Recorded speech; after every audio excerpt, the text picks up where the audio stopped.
do you want to hold a pillow or something? Like, I'm do you down want with a pillow near you? Like, these are here for comfort. Yeah, I mean, Yeah. this is my emotional support. So I feel like Okay, it's I good. love that. I love these.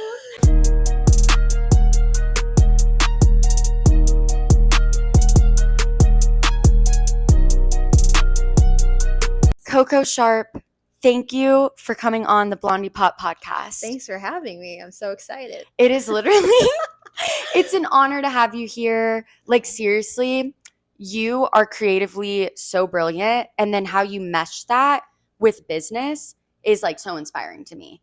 Like, Oh, I'm thank serious. you. Like, Thank even you what we so were talking much. about earlier. I want to Thank start off by saying I did my due diligence. Like, I had to Instagram stalk you. Like, obviously, certainly. we're already friends, but I came across the craziest post, you with Ashley Tisdale and then Leah from Love Island. Yeah. What happened? Like, yeah. So I follow a lot of female founding groups, and one of my favorites is Create and Cultivate. It's all women's. They have a lot of events throughout the year. And they had their main event that was this in 2025. It was over the summer, and so it was just a way for you to meet other creatives. I met a ton of people there, but it's meant to be a networking environment. And one of the panelists on actually Ashley and Leah were on the same panel, but it was a really great panel, and there were different types of panels that you could go to throughout the day. It was like, you got your whole schedule. It's kind of like a networking Mallapalooza for all women. So you're just surrounded by all women and all female founders. It's fabulous.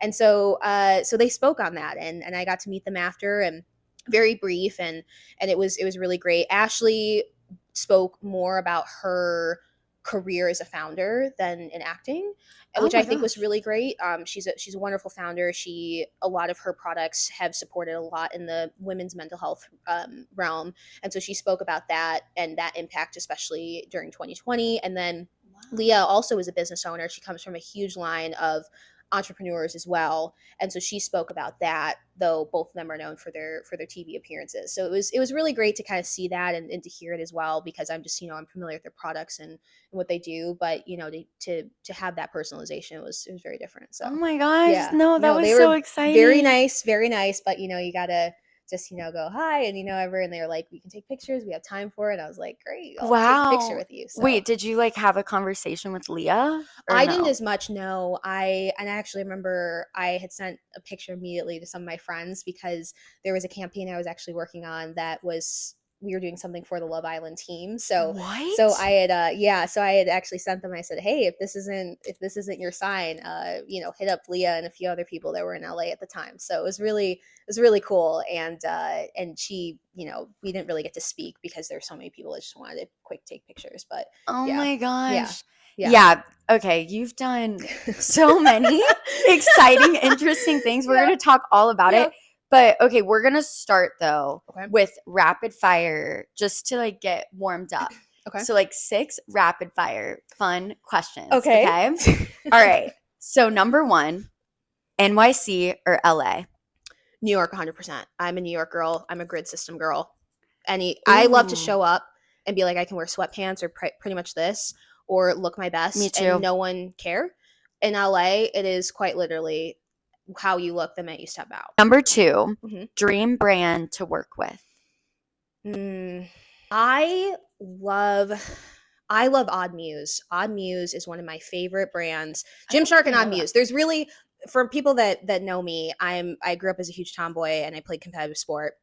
And I used to also go to conferences like after my sporting events. So it was really that there was no in between of like sweatpants or whatever, because I go from like all geared up gym look to a nice dress, and my legs were beaten up from a game. So I think it's actually really funny, because I think I followed Ben Francis, who's Gymshark's founder, for years, and since pretty much 10 years ago, when they had like 3,000 followers on Instagram, and just really loved how they built community first, and then they continue to build product. And so that's, I think, why they've done so well. And also with Odd Muse, I'm a huge fan of Amy's.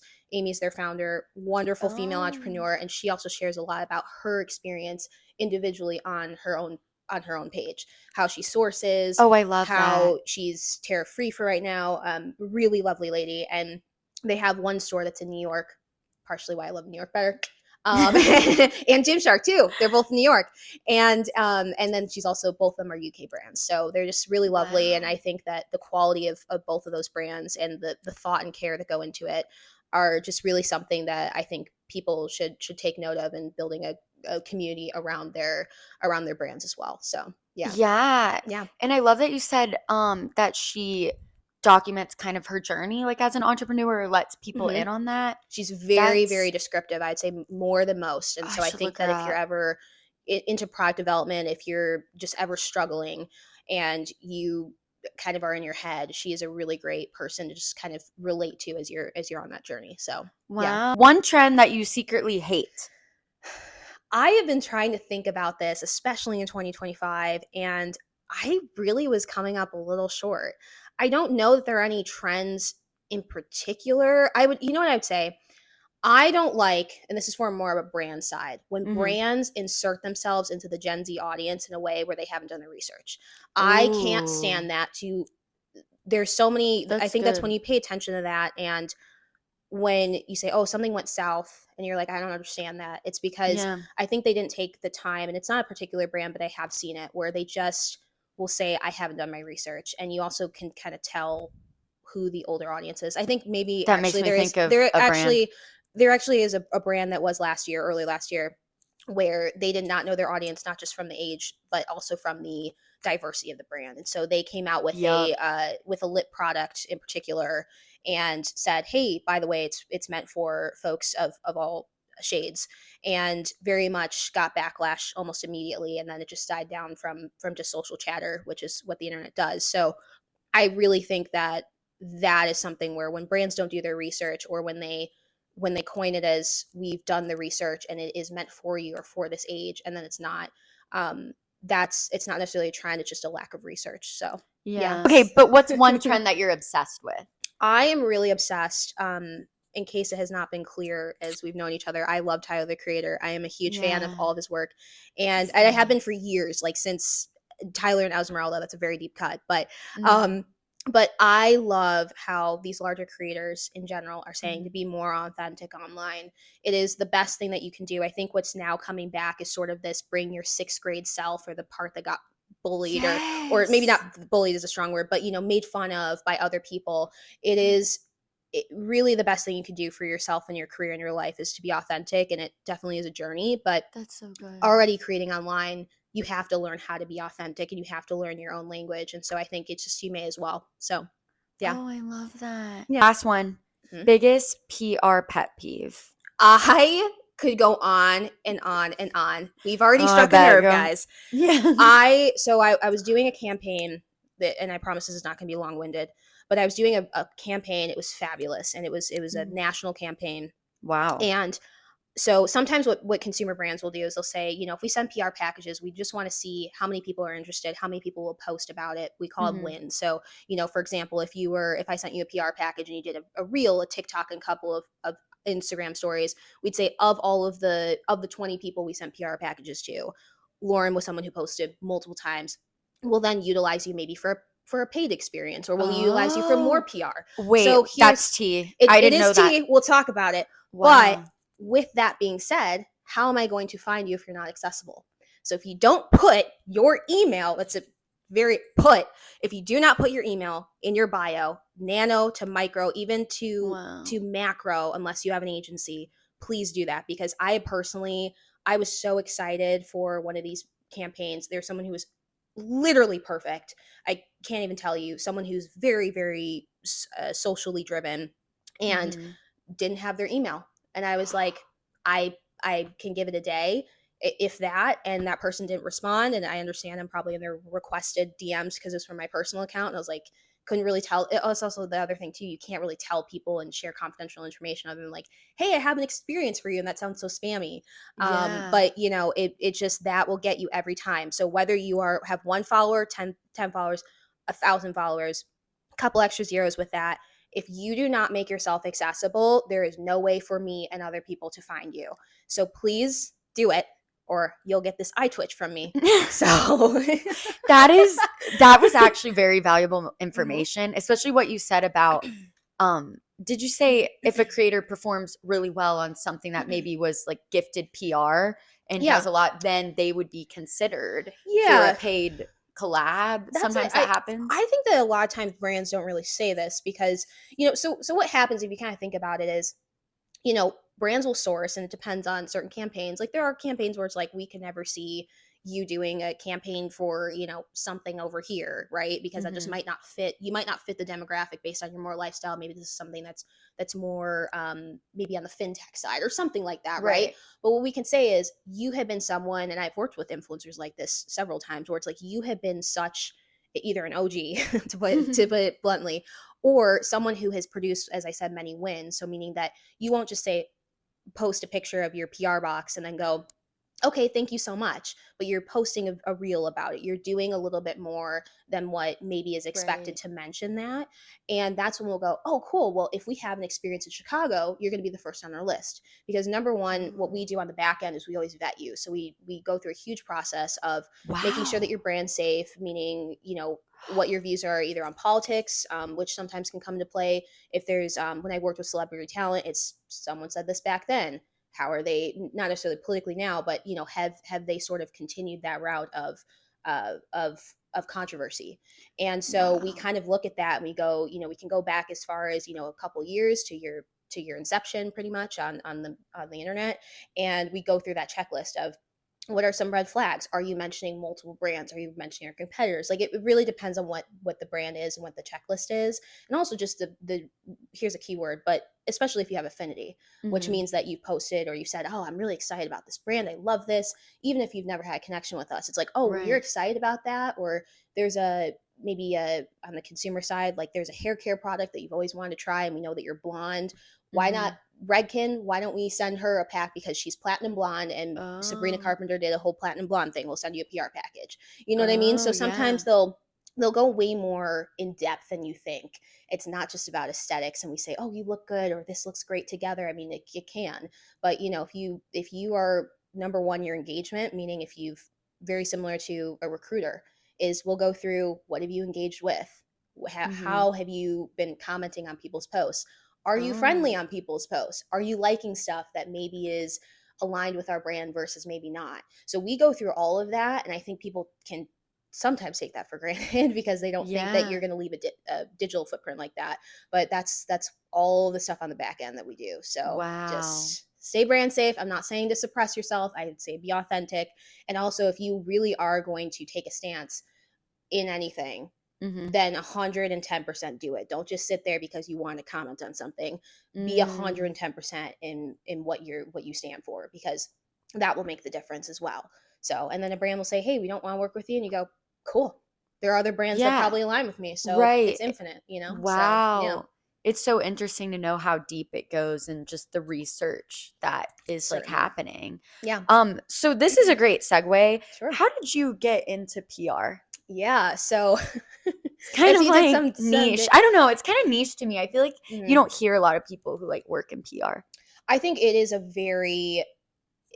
bit of a coveted field, I would say, in certain respects. I think maybe now not as much as it used to be. I think because everyone's really interested in marketing and storytelling and messaging, I think it's gotten a little bit bigger, and Yeah, it's it's merged a grown. little bit as well Hmm. with in some areas. But I graduated with a degree in broadcast journalism. So I never had the Oh. itch to be a broadcaster. I love being on camera, and I love storytelling for sure. But I kind Mm. of my junior year, when I declared that I wanted to be a broadcast major, is mainly because I didn't want to be an English major.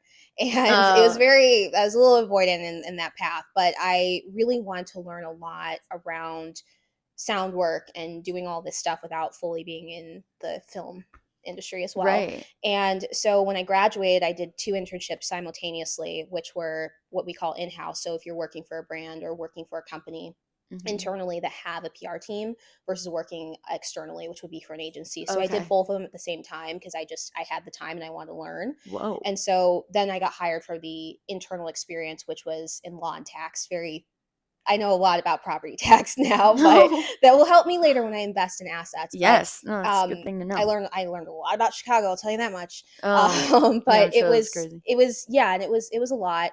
But then I was more of like PR support and media meets media relations. And I kind of hit the glass ceiling with what I was learning. And also, we both sort of knew I wasn't going to stay in that field. I worked in politics a little bit too. And I was like, Oh, it's cool. It's cool work at the time. I think it was quite vital and I learned a lot. But I was like, I really love corporate storytelling, and I thought, I was kind of seeing this boom in marketing and just going, it'd be really cool to be able to support brands that I like, that I can have my perspective just because of how I look, and not a lot of people look like me who are in the PR industry, make up less than I think mm, 6% now, and so wow. it would be just really advantageous for me to do that. And so I initially got into PR on the corporate side, which is typically, when you think of corporate storytelling, it can be in consumer work, but a lot of times it's either reputational work, is like fintech, like, we're doing Mm, okay, here's what's new, especially you've probably seen this a couple yeah. times with AI and banking. Like, I helped with that, and it wasn't really my personality, but I learned a lot. And Yeah, I then was gonna I say said, that's not you it's because you're not my so personality. creative, I was, but well, yeah, but I we never all thought I have was to. creative ever. Like, up Really? until like 2 years ago, I never thought I was a creative person. I've What? always been like the very hyper type. I mean, in PR you have to be type A, but I've always been very hyper type A, like, just like student and like all of that. And I Wow. never, and then I played sports, so I just never kind of paid attention to creativity until I started posting. So when I got What into consumer, inspired you to start posting content? when I was on the corporate side, I was doing a little bit of work on influencer at this point.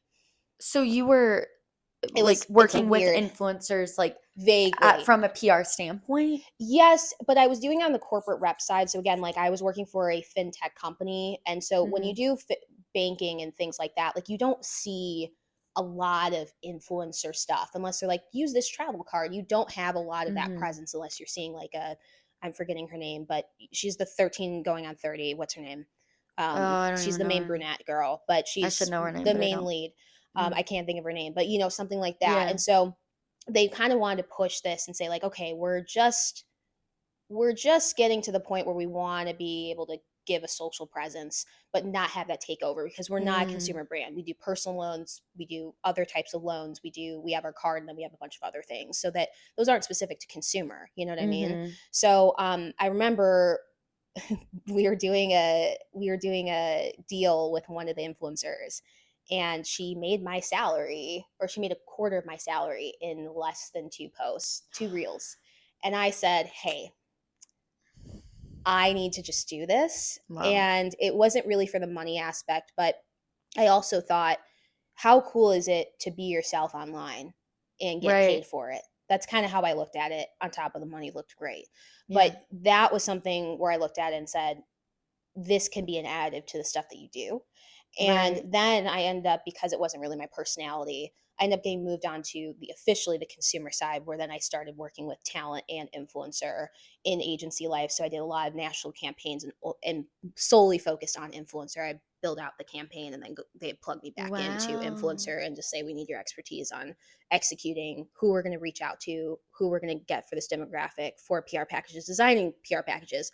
All Hmm. that stuff is kind of what I then ended up specializing in. So yeah, that's kind of what started. I love to thank that girl because I know exactly who she is. Oh, But many thanks to her, yeah. and and I've always on my LinkedIn, like, I always reposted, add my thoughts to, oh, this Yeah. is a really cool campaign. What about this? And I remember my mom going, I just don't understand why you're not specifically focusing on this within PR. And I was like, maybe I should ask. And Yeah. I did, and I had a company that listened to me and kind of sat on it and was like, okay, let me think about it. And I was able to, it's a rarity to move quickly on that, but I was able to move quickly into the consumer. I will say this is not a Oh. guaranteed process, but the way that it worked and where they saw me fitting in, is where they placed So me. what is like the day to day though? With Everything's are on you fire at any given point, and you are just okay? putting out fires.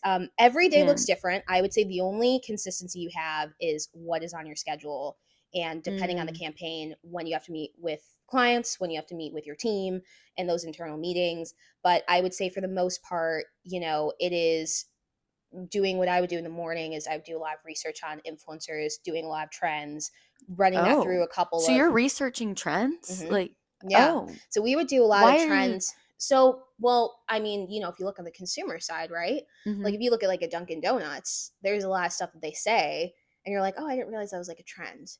You know what I mean? Oh, Like they yeah. do a really great job. I love Dunkin'. I just tried Dunkin' this year, so I'm gonna say I love Dunkin' all the way. You just tried But it this year, like yeah, you've or 2025.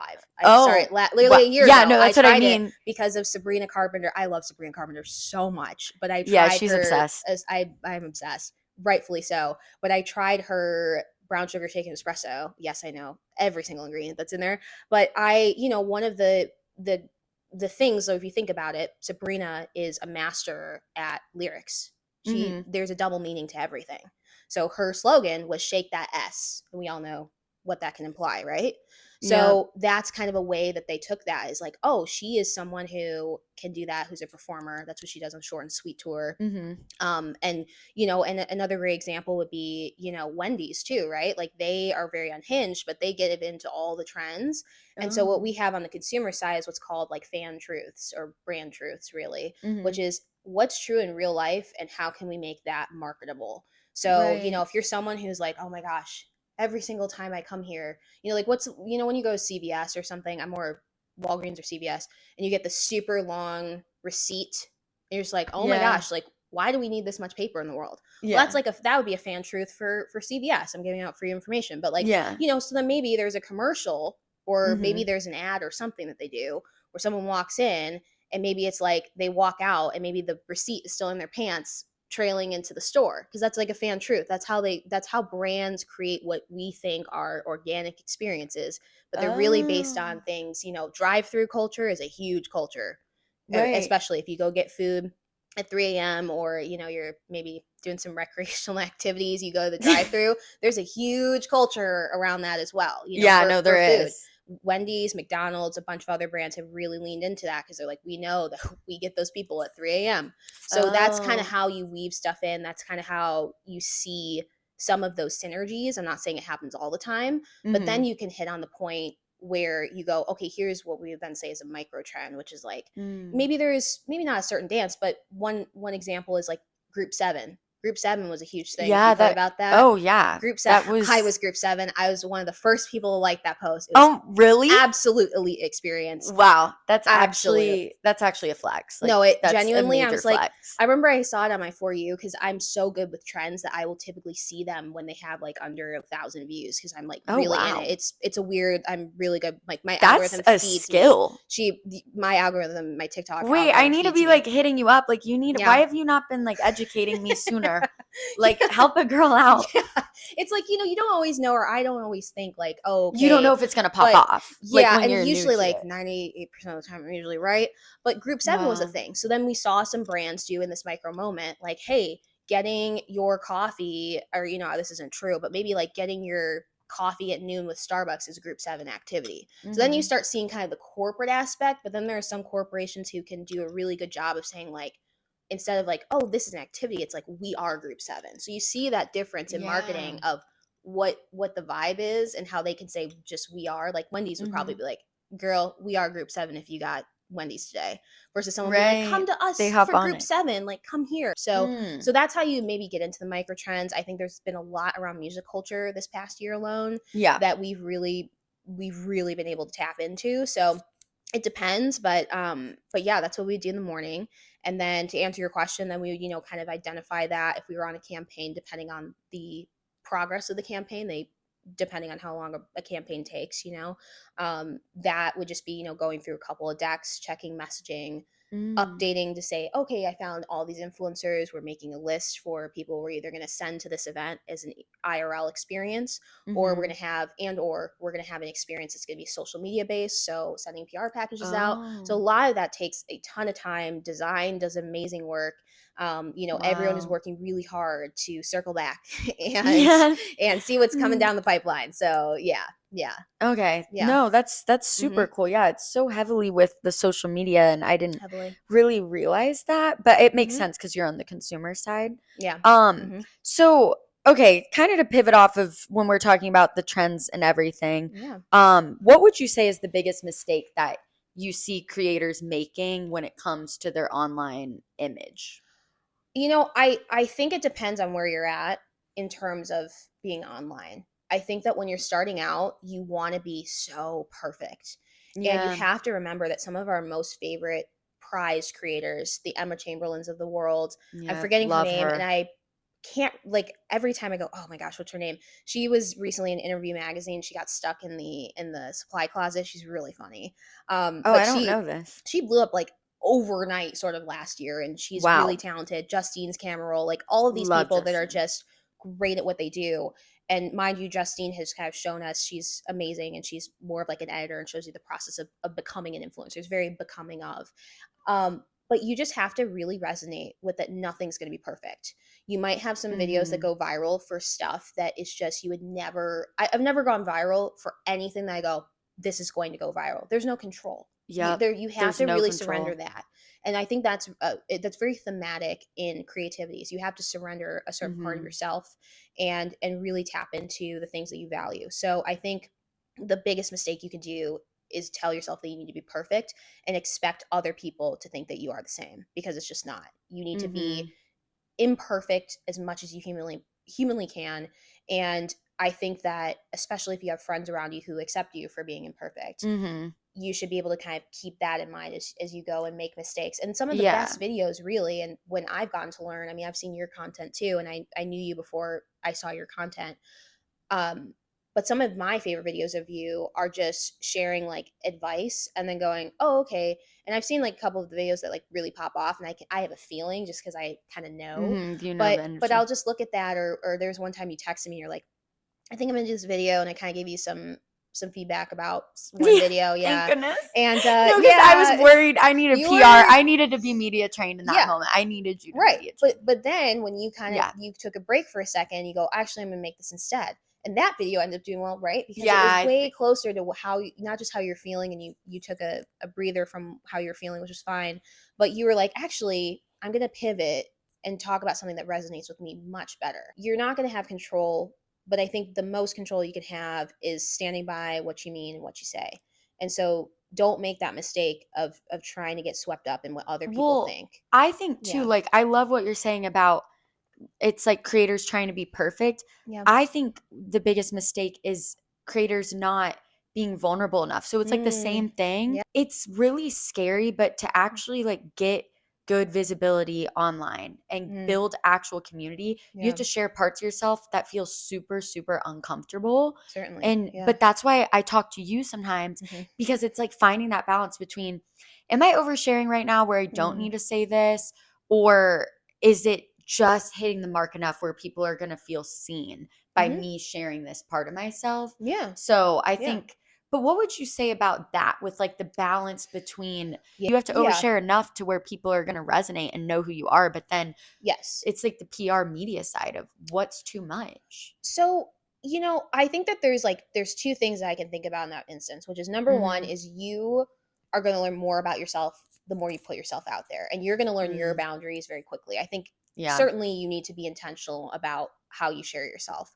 Right. The biggest thing I would say, and this really doesn't pertain to you, but it does pertain to other creators, is I've seen people, and I've been terrified for them, who have Mm, shown their get ready with me's, and they mm-hmm. show every angle of their house. They show them keying into their Oh. house.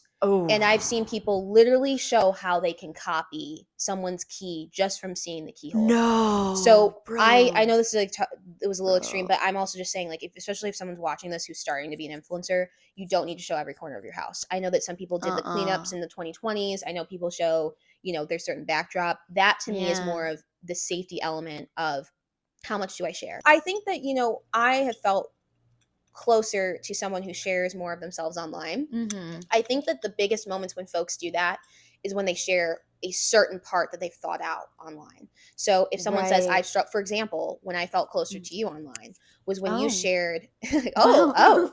when you shared your moments of ADHD. And Oh my gosh, you did. yeah, You because texted last year I me. got diagnosed with ADHD. Let's be honest, I've always had it. We all know Oh my this. gosh, but But that's why we really click, y'all. yeah, ADHD girls rise up. this is the calmest conversation I've ever had. Yeah, no, this is actually Most regulated conversation I've yeah. ever had. But Yeah. but that is something where that's a real thing. Or even if you Yeah. are showing how to do something in your house, and you're like, this is Mhm. something. I remember there was an influencer, and it was really cute because I follow them. They're a couple, and one of them wanted a new game set, and I'm kind of a gamer, so I was like, oh, this is so sweet. But she, she showed You the loved angles of it. the room. It wasn't, anything, Mhm. crazy. She doesn't always show their house all the time, but it Mhm. was the before and after, and she did a beautiful DIY for his new game set. And Mm. so it's something like that I think is okay, visually speaking. But I think for you, you're more talking about personally, that I think Mhm. you have to really think about if these people are going to know me off the street or know what I've gone through. Not necessarily worrying about their opinions, but being like, is this okay that X amount of people will know about this? And again, that can be okay that you're like, I'm So sharing real. ADHD, I've shared my mental health journey, I've shared my life story.